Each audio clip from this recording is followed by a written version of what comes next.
les mêmes parce que je suis tellement content. Et ça vous embête pas qu'il était assassiné comme ça? Oui, sûrement, comme il est assassiné comme ça, si c'était dans mon avis, si c'était vers moi, Emmanuel, je devrais même le manger. Hein? Si c'était chez moi, mais je devrais même la manger, comme on mange les chikwang. Hein? Félix Azo zonga encore et encore na kati eloko wana. Azo zonga encore et encore na kati eloko wana. Azu pouvoir na ndenga zola ki yango wana, na manière azola ki yango wana, o monoso monaki ke ezala ki bongote ya kwa ki yango. Mais pour faire asseoir pouvoir na ye, fera kende koluka ba belge, ba français, ba américain, ba allemand. Jamais et au grand jamais mindele ba kolinga biso to sangana. Parce que ko sangana na biso za ko kufa na bango za ko beba na bango. Voilà pourquoi pas ko travailler jour et nuit pour na ko kabola ba congolais pour na ko kabola ba africain. Ezana eloko moko ezobota masika so to fongola yango misute, ça sera eko bizala bombe na avenir.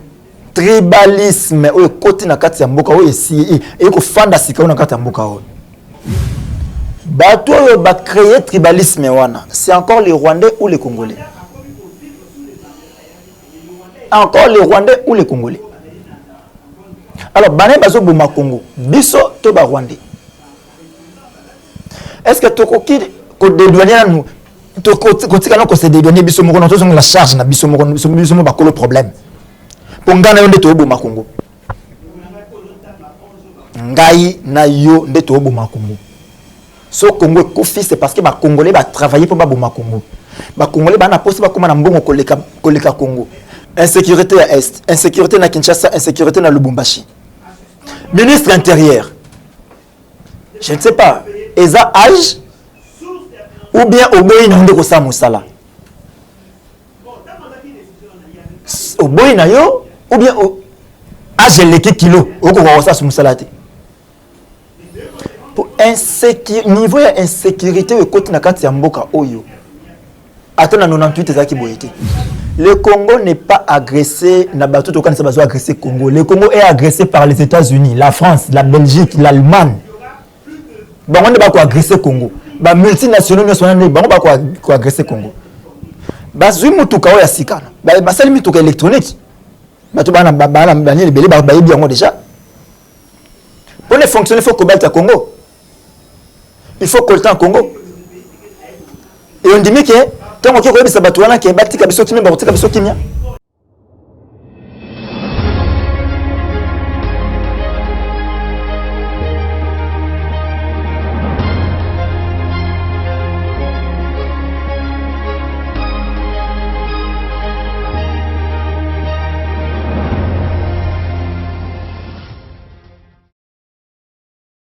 Bonjour spécial, mbote spécial, na ba Congomani nyonso yo babeti bako malamu tokuta na sumo kololelo.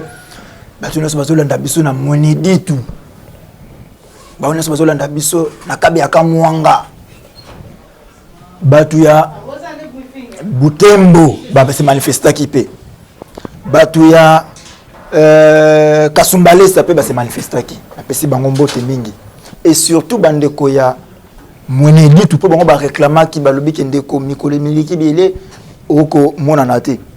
Yango na tuzongeli loko yango matondo mingi na autorité morale Christian Bopate les référendums pour l'espace pour yende mutafuta yango. Donc il faut qu'on reconnaître yango, faut qu'on dima yango matondo mingi na ye matondo mingi na ndeko Joël Gona pour na commenter image. Ah te yako kwa image cordo opinde montaka image le pezali mokolo ambotama na ile kaki mokolo ya vendredi, bon, bien qui est en retard, joyeux anniversaire naïe, bisika à Zali. Le lot, nous avons bloqué Missa Tukaka, Nangito Zongela, tous les Kelamamba, le bas mais presque pas trop, hein. Monsieur Zolita Makelele, mais Nandeng est au Kendela, Kendela Bandeng et moi bienté. Et le Kwali Bosso, Torobandana, communauté Tutsi, entre guillemets. Il y a une communauté Tutsi au Congo. Et bah ça les mutualité moroboué benga mutualité il y a communauté toute na kati ya Congo bah c'est chacun na kisasa bah là qui na basal bomba basal via ipi mais bilongi na mona ko ndeka musainga na moni elongi na mona mboka Julien Paluku ancien gouverneur ya Nord Kivu namoni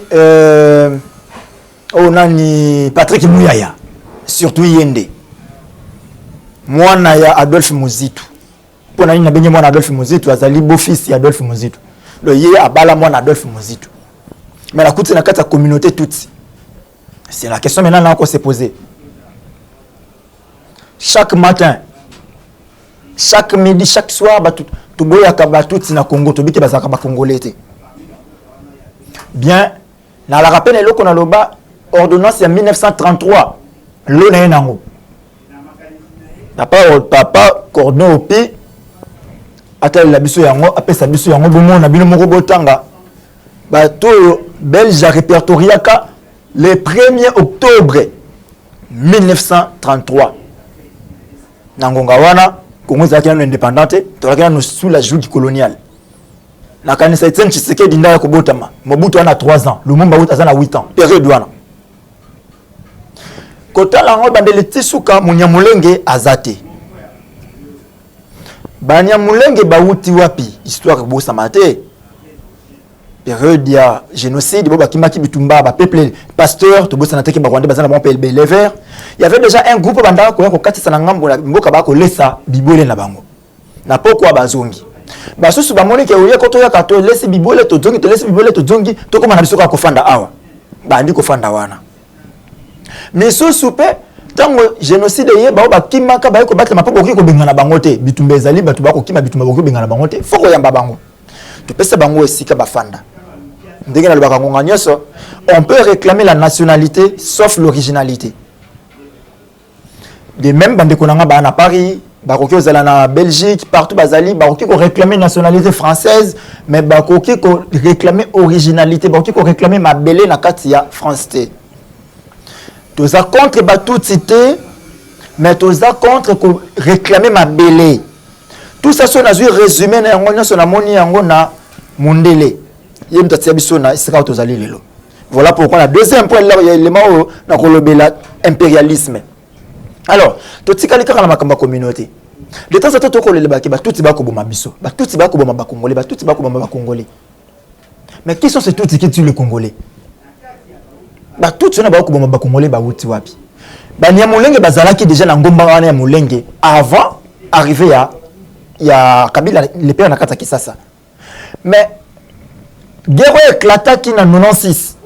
Bio babenga ki guerre ya libération, tant éclaté na 96. Nyamulenge balaki beaucoup plus recruté par Moïse Kabila.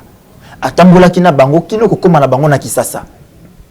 Tango simbité ndeto bandiko attaquer bango. Qui oublie que avant la période de la deuxième république to laki na parti moko bandeko benga MPR parti état. Bongo Nyamulenge yana bazaki na kati ya mabele na biso. Bazaki faire partie na parti nini? Toujours parti état MPR. Comme preuve, Mobutu azalaka na directeur ya cabinet rwandais. Touti, directeur à cabinet. Et parmi avec yé touti o nyoso bazalaki na ngambu wana ya mulenge bazwaka nationalité zaïroise. Tokobosa na yango te. Donc nga personnellement, si il faut to betali sonal lelo, on peut pas être contre bango ba travailler na Congo. Franchement, il y a nos frères congolais qui travaillent en Allemagne, il y a nos frères congolais qui travaillent en France, il y a nos frères congolais qui travaillent en Belgique. Mais pourquoi baza ko parvenir à détruire Belgique? Pourquoi pas parvenir à détruire France? Parce que les Français baza ko imposer on va travailler pour la France, pour la Belgique, pour l'Allemagne. Ce qui les lobbies so ba baza ko travailler ko détruire Congo parce que Congolais a fungo l'espace na mupaya ko détruire Congo en complexité ya Congolais yemoko. Communauté Tutsi mutualité maman basaka ba musique na bango kwa musique kilo donc on a sur bito ke non la lingala ya clair na bengi yango musique ya batutsi na kata musique ya batutsi na moni gendre ya Adolphe Muzitu et ce qui fait mal et le connaît salami à Kinshasa aucun journaliste n'en a parlé or presse ba benga yango quatrième pouvoir ce qui les lo une grande partie des Congolais à Kinshasa peut dire que le bac non to lingi batuti te to boy batuti to boy c'est parce que presse a travaillé au dessus presse a travaillé là dessus mais oyo Et loko presque ko informer ba congolais que tala na telle place ba tout ba sangana ki image yango wana. Julien Paluku, ancien gouverneur. Il y a Nord Kivu. Mozo so yewana Patrick Mouya ya Jean Adolphe Muzitu tala dzolo nae. Donc Patrick Mouya ya azana kata musique ya batuti. So il faut ça là, c'est auto créer syllogisme. Patrick Mouya ya na kati ya musique ya batuti. C'est que Patrick Mouya ya azan tuti. Or Patrick Mouya ya bala mwana Adolphe Muzitu. C'est qu'Adolphe Muzitu bala c'est mwana pas batuti ba koko Muzitu baza batuti. Personne n'en a parlé. Des journalistes résistants, tout ça. Bon, moi, heureusement, je suis journaliste. Ndeko Joël Kombi. Ndeko Grace Tumba. Ndeko Mike Ndengue. Bon, moi, qui a voté. Trésor King. Bon, moi, qui était batouti, basalaki, mutualité, basali mutualité, puis réunion là-bas, basalaki, moi, là, qui ça. Bon, moi, qui était boya, qu'on a qui, tout dénoncé, yango. Bon, en plein le comment bandi kozwa. Bon, en plein le comment bandi kozwa. Tant que biso tout ça on a kata ba fertilité ya ko gangaka qui dépasse qui bango ba travailler et ba travailler durement. Ba infiltrer ba famille na biso, ba infiltrer ba voilà comment bazali baza partout, baza na kata ba mabota na biso. To balana na bango, to bota na bango, ba na bango ba na biso. Ba na bango ba na biso. Maintenant, bah comme le rôle la fourmi dans nzoto et comme il charge dans nzoto nabiso. On doit faire un effort. On doit maintenant faire un effort. Il y a que Lucas OK, to contenir bango. Tango ba envahisseur ba kota qui l'empire romain, ba romain ba ça que fort ba mela ba envahisseur. Mais le reste ba envahisseur ba dit que mela ba kolo empire wana ezali ya ko panzana, ya ko bunga, ya ko beba. Vincent Karega, ambassadeur rwandais, a traité les Congolais idiot. Voilà le long qui a sa réponse à la question à tout moment. À qui profitent tous les massacres à Est? Réponse est claire. 1 aux impérialistes. Réponse Yangoana. Population congolaise a couvert chaque jour à Est et au bénéficie de l'impérialiste. Qui sont ces impérialistes? Bah on débat sur la situation autour de l'Angolelo. Pour la bango sur la moki na Tongo, bah sangana na Berlin, bah Kaboul, Afrique selon bango, selon bah Guna bango, selon bah posa na bango. Bah bosa ne ki bah Congo, bah na Congo Kinshasa, bah Congo mususu bazali na ngambo ya Congo Brazzaville. Bah yoki la biso mawati bah Kaboul la biso ndenge ba lingaka. En royaume Teke Umbu. Il y a des Teke na Gabon, il y a des Teke na Congo, il y a des Teke na République démocratique du Congo. Mais auquel biso mawati bakabola biso. Mais là si combo ya Teke moko boyokani kuna ba biwana za Congolais ya Kisasa za Congolais awate. Il y a des bateaux bengara sa sungweso Zaïrois ou za Congolais ta Zaïrois. Tout ça joue du colonial. Et tout le monde peut se débarrasser dans moté. Félix Azo zonga encore et encore na kati eloko wana. Azo zonga encore et encore na kati eloko wana. Azu pouvoir na ndenga zolaki yango wana, na manière azolaki yango wana, o monoso monaki ke ezalaki bongote ya kwa ki yango. Mais pour faire asseoir pouvoir na ye, fera kende koluka ba belge, ba français, ba américain, ba allemand. Na bandi na ba allemand. Na bandi na ba allemand. Baza bato liboso ba attaquer Congo na première guerre mondiale. Victoire ya Tabora na Mayenge. Bato liboso ba attaquer Congo za balma. Et bato malunga Félix ake ko kuabe ke no ba ko investir na Congo za banani balma. Cela telle Angela Merkel na mona ba trace ya mwana mbali na Hitler. Cela telle Angela Merkel, chancelière allemande wana na mona ba trace à Hitler. Ce que comme Angela Merkel attendait la Félix Batouba ko travailler na Congo. Na mona ngo flou. Na mona ngo flou. Et loko moko na ko senga na ba Congomani. Tozonga na no liboke. Tozonga na no moko. L'union fait la force. Division et panzara. Ils ont comme ça faible. jamais et au grand jamais mindele ba ko linga biso to sangana parce que ko sangana na biso za ko kufa na bango za ko beba na bango. Voilà pourquoi pas qu'on travailler jour et nuit pour na ko kabola ba congolais pour na ko kabola ba africain. Ezana eloko moko ezobota masika surtout fongole yango misute ça sera eko bizala bombe na avenir. Tribalisme o côté na kati ya mboka o esi e ko fanda sika na kati ya mboka o. Na cabinet chef de l'état 98% sur 96% baluba. Ngate mona lobby yango Vital Kamerhe. Directeur à cabinet, mutako diriger cabinet chef de l'état. Ndia lobby loko wana. T'as le problème. Donc quand on y a un chef de l'état na kati ya cabinet na yeba babloko ya bongo. Quel est le cabinet du ministre intérieur? Okuta mingi bachi. Okuta bachi na batu balobaka luba. Quel est le ministre délégué à la défense? Okuta kaka bamu na batu balobaka luba. On est où là? On est où là? C'est quoi question la retourna? Bato ba créer tribalisme wana. C'est encore les Rwandais ou les Congolais?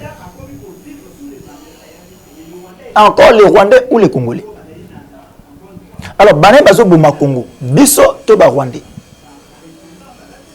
Est-ce que tokoki ko dédouaner nous to kotika non ko se dédouaner biso moko to la charge na biso moko biso mo ba ko le problème. Pour ngana yonde to boma Congo. Ngai na yo nde to boma Congo.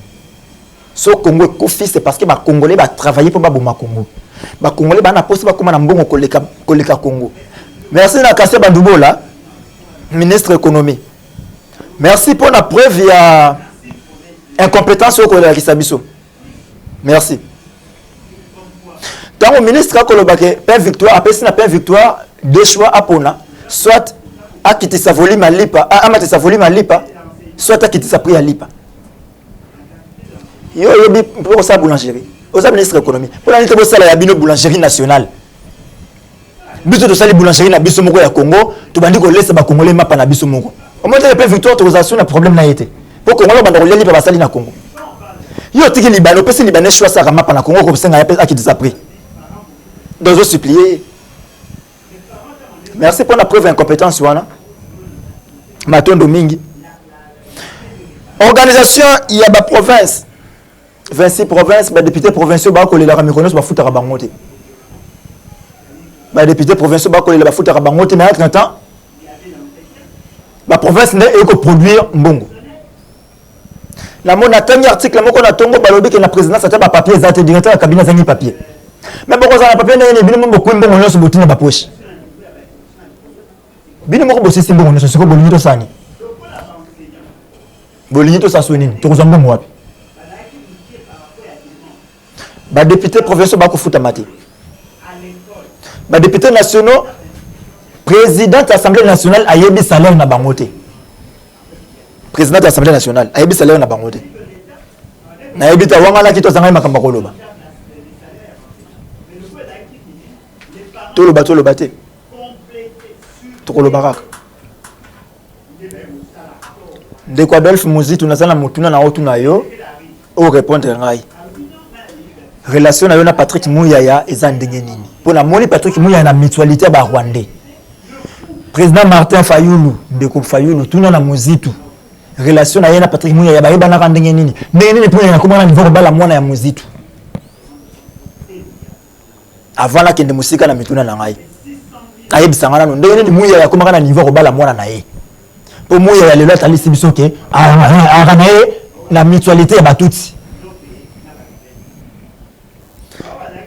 Toujours qu'on continue coller la bande qu'on a vu sur Bakoufi sous l'élo, Babomé sous la est, ne ba mesani ko boma. Félix Royer ko kende est était pour l'insécurité malgré à cause biso makambo agenda. À côté au kende il y a le bien sécurité. Matondo mingi. Insécurité à est, insécurité na Kinshasa, insécurité na Lubumbashi. Ministre intérieur. Je ne sais pas, Eza âge ou bien oboyi na ndeko sa musala. Oboyi na yo ou bien age leki kilo okoka kosa su musala te pour niveau ya insécurité ekoti na kati ya mboka oyo ata na 98 ezalaki boye te les hommes en machette bakosala loi na kati ya capitale de même na Lubumbashi na est ya république et surtout loko bemisaka nga makila na motema ti lelo bato babimi na kati ya zamba bakoti na kati ya mokili FARDC atongi bango na kati ya miutu katongisi bango na zamba ba rebelle Kodeko après lobby gouvernement ko bimisa so mbongo boke ko na ba rebelle na zamba Félix latana nous malgré ba condition comme la président mais latana nous kazaka qui président lata kazaka ya chef ya commandant suprême ya armée latana nous kazaka wana kitana na est wana salata loko mutu ya salaka sala loko ata kabila salaka akitaka pe na est wana gome ko ina tongo lobi ya ye asalaka ngo quand même so ikutu kabila salaka ngo kabila so ikutu kabila salaka ngo bongo yo et puis on continue comme ça biso passi oyambi sous Vincent Karega oyambi sous Vincent Karega donc malgré ba démarche là ba congomani ba osala ke Karega kende Karega qui a traité de Congolais des idiots yo yambi osoki pe wana te okina makambo na conseil de sécurité okolela oh non conseil de sécurité va réviser ni na bango le Congo est agressé. Qui agresse le Congo? Le Congo n'est pas agressé na bato to kan sa bazo agresser Congo. Le Congo est agressé par les États-Unis, la France, la Belgique, l'Allemagne. Bango ne ba ko agresser Congo. Ba multinationaux ne sont bango ba ko agresser Congo. Ba zui mutuka o ya sikana. Ba sali mutuka électronique. Bato bana bani lebele ba yebi yango déjà. Pour les fonctionner il faut combattre Congo. Il faut colter en Congo. Et on dit que tant qu'on a des sabatouana qui est bâti kabiso kimia, baroté kabiso kimia. Donc c'est baroté kabiso kimia. Zala responsable. Lata kazaka ya mokonzi. Bitumba ya est wana irosila na mokolo moko. Kabwana na mundele. Toyebise que c'est mundele benga dictature en Afrique. C'est lorsque ben intérêt na yeza respecté té mutu azana kitsa bokonzo na comme dictateur pour ceux qui qui bon côté nde Paul Biya Cameroun na longwa Idriss Déby a Tchad nda kenda nde baboma Kadhafi té le kola Kadhafi bande ko servir mieux ba libyen a ko servir moké na bango voilà fallait ki bala ki sa dictature à Kadhafi mais depuis ba réussir ko benga na Kadhafi ko boma Kadhafi tala libi na ndenge komi lelo par terre. Bah c'est là où on a Mobutu. Bah élevant Mobutu na niveau nous bah élevant qui est enfant chéri ya Mindele. Enfant chéri. Mais lorsque après ça qui bangolo ko bandé ko lukate bah créer là qui est opposant. Bah créer qui est opposant. Et tina suka bah financer qui ba groupe rebelle, bah financer qui ba groupe armé pas bengana ye. Même prédécesseur na yo Kabila. Même prédécesseur na yo Kabila. Tant que vous servir bango bien, ala qui bien. Tant que servir qui bango mabé, ba tourna qui est do et moni combien de manifestations salamaki. D'ailleurs yoko to bikate. Yoko bikate ba ke ba manifestation grande envergure aux zelayo. Donc kabona na impérialiste. Kabona na bango ngonga yango. Pense un peu aux Congolais. Zonga la Kasai. Fief électoral na yo. Zonga la Kasai.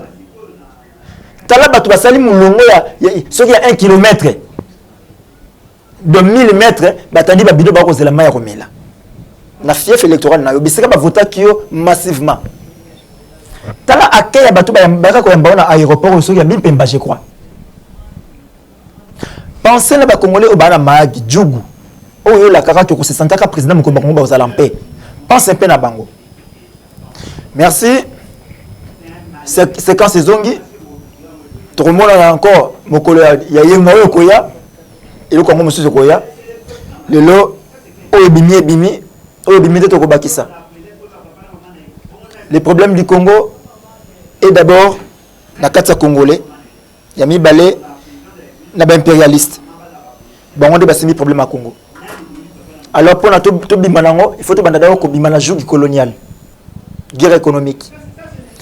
Merci Nandeko Joël Gona. Matondo mingi na autorité morale. Merci Nandeko Joël Kombe pour na espace, bien que Ndeko Christian Bopate, autorité morale, a sombaki espace, mais il peut falloir quand il m'a côté qu'à espace, il faut abari qu'il y ait un homme, on peut me commencer à la bureau, comme ça, on peut dire, on va colo chaîne. Monique sera là, qui n'a monté ma maladie dans l'immaquité. Maintenant, le mien na ye. Maintenant, le mien na Congolais, on va comprendre.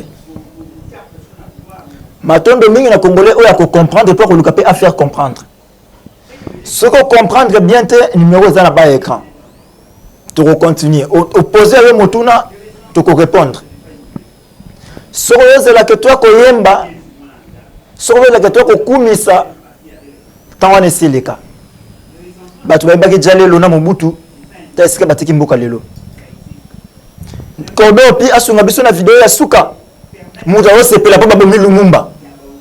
Tant on a le bec problème à Congo za na ba congolais. T'as la moto ose pela babomi Lumumba.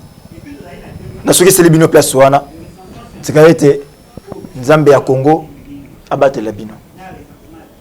Ingeta. Alors Manuel, Oui. vous êtes content maintenant? Oh, et pourtant, je suis tellement content, pas mal, hein? Je suis tellement content. Pourquoi vous êtes content? Parce que Lumumba est mort? Oui, sûrement. C'est tout à fait comme je vous ai dit la fois passée, hein, de la télévision, que si cet homme n'est pas mort, alors là, on ne serait pas un peu sérieusement. Comme il est mort, je suis tellement content. Oui. Hein, vous me voyez rigoler même parce que je suis tellement content. Et ça vous embête pas qu'il était assassiné comme ça? Oui, sûrement, comme il est assassiné, comme ça, si c'était dans mon avis, si c'était vers moi, Emmanuel, je devrais même le manger. Hein? Si c'était chez moi, mais je devrais même la manger, comme qu'on mange les chikwang. Hein? Qu'est-ce que vous croyez qu'il faut faire avec les Lumumbistes alors? Avec les Lumumbistes, si dans mon avis, si on les arrête, on peut les envoyer. Si j'étais à la place du chef de l'État ou si j'étais une autorité, mais je devrais le foutre tout ça à Kwanga, alors on devrait le couper les oreilles. Et aujourd'hui on coupe l'oreille, demain on coupe le bras, le lendemain on coupe les jambes, on le laisse comme ça, de fin jusqu'à dès qu'il mourra. Alors on le prend, on le met comme les statues, les squelettes.